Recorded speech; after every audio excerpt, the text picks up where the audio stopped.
Morning बच्चों, मैं मधु त्रिपाठी प्रस्तुत हूँ इकोनॉमिक्स का एक नया वीडियो लेकर के। तो आज के इस वीडियो में आपको अवसर लागत अपॉर्चुनिटी कॉस्ट के बारे में बताने जा रही हूँ। तो इसको बताने से पहले मैं आपको बताऊंगी कि इस अवधारणा की शुरुआत सबसे पहले किसके द्वारा और कहाँ किसके द्वारा की गई। तो आपको बता दें कि अवसर लागत की अवधारणा का विकास प्रोफेसर D.I. ग्रीन के द्वारा D.I. ग्रीन के द्वारा 1894 में की गई थी, लेकिन इस अवधारणा को लोकप्रिय बनाने का श्रेय प्रोफेसर H. नाइट को प्राप्त है।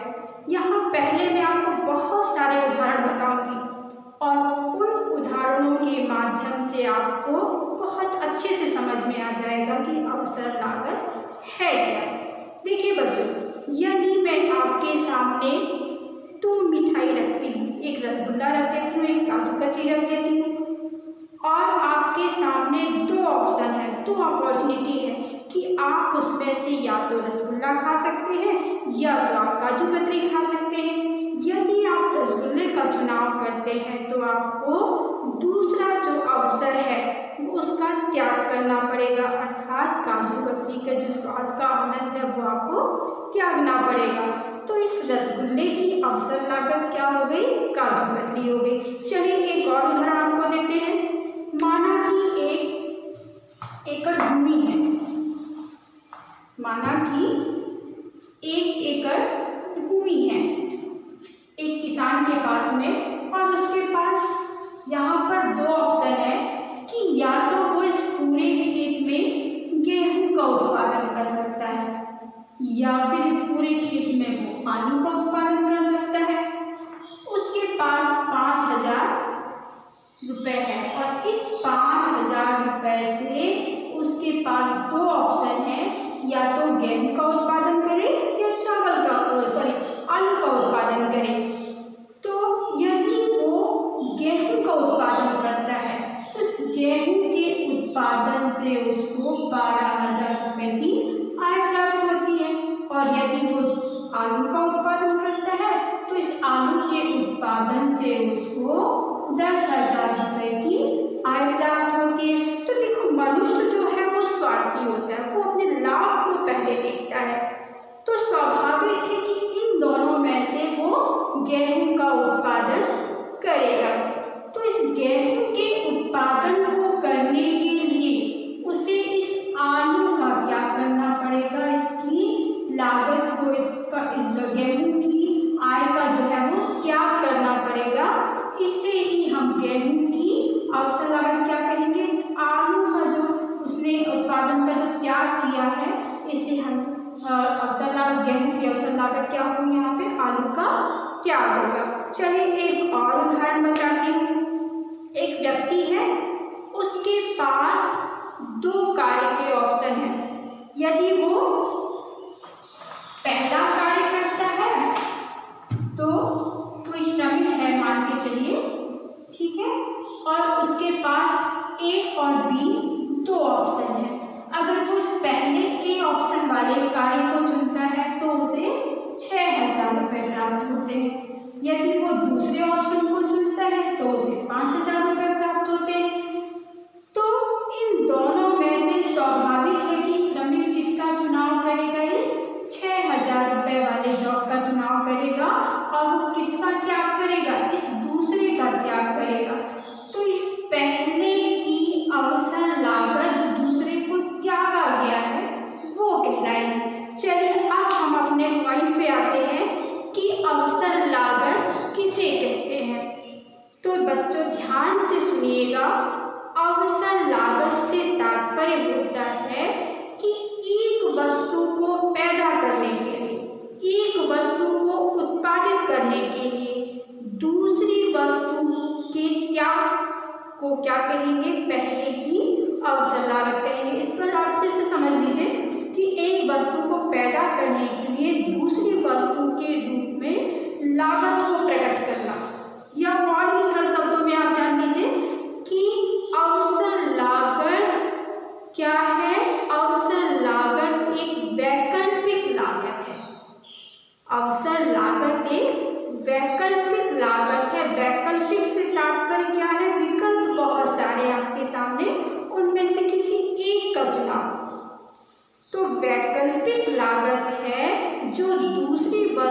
के त्याग के खर्च के रूप में प्रकट की जाती है।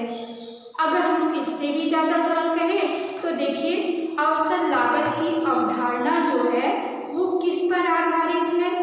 अवसर लागत की अवधारणा जो है वो सीमित संसाधनों पर आधारित है कि अर्थव्यवस्था में साधन कैसे होते हैं, सीमित होते हैं, और साधनों का प्रयोग कैसा होता है, वैकल्पिक प्रयोग होता है। वैकल्पिक से तात्पर्य होता है कि एक से अधिक जगह पर साधन इस्तेमाल किए जा सकते हैं, एक से अधिक कामों पर साधन इस्तेमाल किए जा सकती हैं, लेकिन यदि हम उस साधन का एक वस्तु के उत्पादन में प्रयोग करते हैं तो दूसरी वस्तु के उत्पादन का हमें त्याग करना पड़ेगा। अर्थात एक समय में हम दोनों वस्तुओं का उत्पादन एक साथ नहीं कर सकते। यदि एक का करेंगे तो दूसरे का त्याग करना पड़ जाएगा, और अगर दूसरे का उत्पादन करते हैं तो पहले का त्याग करना पड़ जाएगा। कहने का मतलब है कि दोनों वस्तुओं का उत्पादन एक साथ नहीं हो सकता है, केवल एक ही वस्तु का उत्पादन होगा, दूसरे का त्याग करना पड़ेगा। तो इस पहले की अवसर लागत उस दूसरी वस्तु का जो त्याग है वो कहलाएगा। अतः किसी साधन विशेष को प्रथम वस्तु के उत्पादन में बनाए रखने के लिए कम से कम उस वस्तु को या उस साधन को इतना पुरस्कार अवश्य मिलना चाहिए जितना कि उसे दूसरे वस्तु के उत्पादन में प्रयोग करने से प्राप्त हो। यही क्या है, इस पहले साधन की अवसर लागत हो जाती है। देखिए, अवसर लागत का एक और उदाहरण मैं दे देती हूँ। जैसे एक बच्चा है, उस बच्चे के सामने दो ऑप्शन है कि या तो वो सिनेमा देख सकता है या फिर किसी नौटंकी, मतलब जहाँ नाटक हो रहा है उस नाटक को देख सकता है। यदि वो सिनेमा का चयन करता है तो उसे उस नाटक के आनंद का त्याग करना पड़ेगा। तो ये नाटक के आनंद का त्याग ही क्या है, सिनेमा की अवसर लागत हो गई। देखिए, अब ये तो क्या अवसर लागत क्या है, मतलब एक वस्तु को उत्पादित करने के लिए दूसरी वस्तु का जो त्याग किया जा रहा है वो क्या है, पहली वस्तु की अवसर लागत हो गई।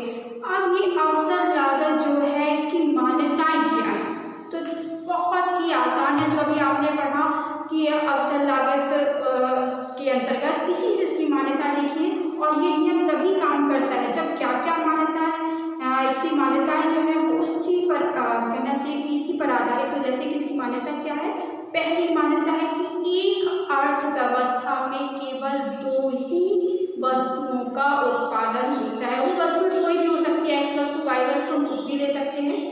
दूसरी मान्यता क्या है कि अर्थव्यवस्था में साधन सीमित है। तीसरी मान्यता इसकी क्या है, साधन कैसे हैं, वैकल्पिक उपयोग वाले हैं। चौथी इसकी जो मान्यता है कि तकनीक भी कैसी है, अर्थव्यवस्था में स्थिर है। तकनीक से तात्पर्य होता है उत्पादन करने के तरीके से, तो वो भी हमारी स्थिर है। इसके अलावा अगली जो मान्यता है कि अर्थव्यवस्था में पूर्ण रोजगार की स्थिति होती है, और इसकी बात जो अगली छठी मान्यता है कि अर्थव्यवस्था किस पर आधारित है, पूर्ण प्रतियोगिता पर आधारित है। तो बच्चों, ये मान्यताएं भी आपको समझ में आ गई होंगी। अब हम इसको तालिका के माध्यम से किस प्रकार से, या ग्राफ के माध्यम से इसको कैसे समझ सकते हैं, तो आइए समझते हैं। देखिए, ग्राफ के माध्यम से इसको हम बताएं आपको। हमने पहले ही बताया कि केवल दो ही वस्तुओं का उत्पादन होगा, 3 या 4 या 5 वस्तुओं का उत्पादन नहीं होगा। ये देखिए, ये हमारा OY अक्ष है, ये हमारा OX अक्ष है। इस पर हम दो वस्तुओं का उत्पादन करते हैं, मान के चलते हैं Y वस्तु, और ये है हमारी X वस्तु का उत्पादन। ठीक है, ये हमारा हो जाता है PPC। पीपीसी का मतलब होता है प्रोडक्शन पॉसिबिलिटी कर्व। आप इस प्रोडक्शन पॉसिबिलिटी इस पर मान चलते हैं कि कोई बिंदु बी है और ये हमारा जो कर्व है इसको हम नाम दे देते हैं AF कर्व। इस पर कोई बिंदु P है जहां पर इस y वस्तु की कितनी मात्रा उत्पादित हो रही है, OP मात्रा उत्पादित हो रही है, और वहीं x वस्तु की OQ मात्रा उत्पादित हो रही है।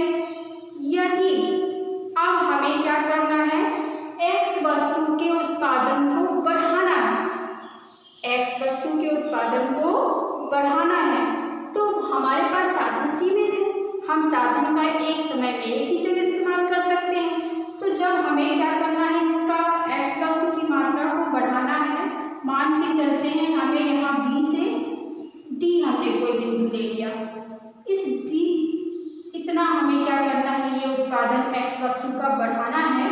तो इसके लिए क्या करना पड़ेगा, ये देखिए, जब हमने ये उत्पादन को, इतना उत्पादन जो है इसको नाम दे देते हैं C, जब हमने C की x वस्तु की मात्रा को बढ़ाया तो वहां पर हमें क्या करना पड़ा, इतनी जो मात्रा है किसकी, y की, ये P1 मात्रा जो है हमें कम करनी पड़ेगी, या बोल सकते हैं कि BC मात्रा जो है ये हमें घटानी पड़ेगी। तो कहने का मतलब है कि एक वस्तु की अतिरिक्त इकाई को उत्पादित करने के लिए दूसरी वस्तु की त्यागी गई जो मात्रा है वो क्या कहलाती है, अवसर लागत कहलाती है। ये हमने यहाँ पे इसको इतना बढ़ा दिया और हमें यहाँ पे जब हमने इसकी BC मात्रा को कम किया तो हमें ये Q1 मात्रा जो है x की बढ़ गई। तो ये तो था अवसर लागत। अब हम बात करते हैं मार्जिनल अपॉर्चुनिटी कॉस्ट की। सीमांत अवसर लागत से क्या तात्पर्य है, सीमांत अवसर लागत किसे कहते हैं? तो सीमांत अवसर लागत से तात्पर्य, देखिए हम आपको यहाँ पे समझा दें कि कोई वस्तु, यदि दो वस्तु है x और y दो वस्तु है, तो इस x वस्तु की अवसर लागत यदि कहा जाए तो x वस्तु की अवसर लागत y वस्तु की वह मात्रा होगी, y वस्तु की वह मात्रा होगी जो x वस्तु की एक अतिरिक्त इकाई उत्पादित करने के लिए y वस्तु की जितनी मात्रा का क्या किया जाएगा। ध्यान से समझिएगा कि अगर हमने कहा कि दो वस्तु हैं x और y, तो x की अवसर लागत क्या होगी कि x की एक अतिरिक्त इकाई उत्पादित करने के लिए y की जितनी मात्रा का त्याग किया गया है वह x वस्तु की अवसर लागत होगी। देखिए अवसर लागत को हम वही ग्राफ के माध्यम से समझें तो ये देखिए, ये आपका पीपीसी हो गया, उत्पादन संभावना वक्र हो गया, और ये हमारा OY अक्ष और ये OX अक्ष हो गया। यहाँ पे x वस्तु है, ये हमारा y वस्तु, और यहाँ पे हमने जैसे कोई बिंदु लिया, B बिंदु ले लिया, तो क्या है, इस B बिंदु पर उत्पादन के इस संयोग पर या इस वक्र पर जो संयोग है आपका B बिंदु, इस पर कितना उत्पादन हो रहा है, x वस्तु का OQ, और y वस्तु की कितना उत्पादन हो रहा है, OP हो रहा है। लेकिन यदि हमने इस पर एक दूसरा संयोग ले लिया, D संयोग ले लिया, तो वहां पर ये क्या हो गया, लॉस हो गया, और यहाँ इतना ये गेन हुआ, इतना ये बढ़ गया। लेकिन इतने को बढ़ाने के लिए इतने का त्याग करना पड़ा। तो x वस्तु की एक अतिरिक्त इकाई को प्राप्त करने के लिए y की इस मात्रा का क्या किया गया है, त्याग किया गया है, यही इसकी क्या है, ये अवसर लागत है। तो इस प्रकार से इसका सूत्र बनता है MOC मतलब marginal opportunity cost equal to होता है डेल्टा वाई, और यहाँ पे हानि आ जाएगी, उत्पादन में हानि।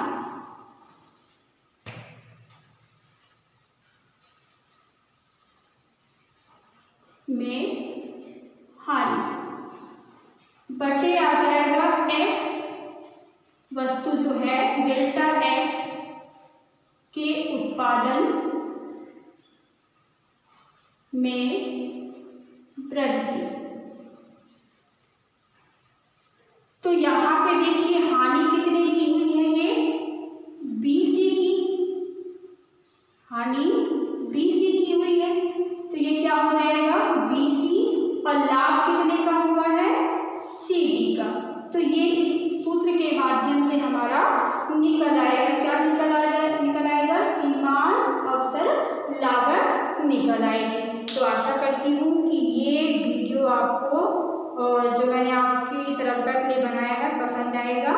धन्यवाद।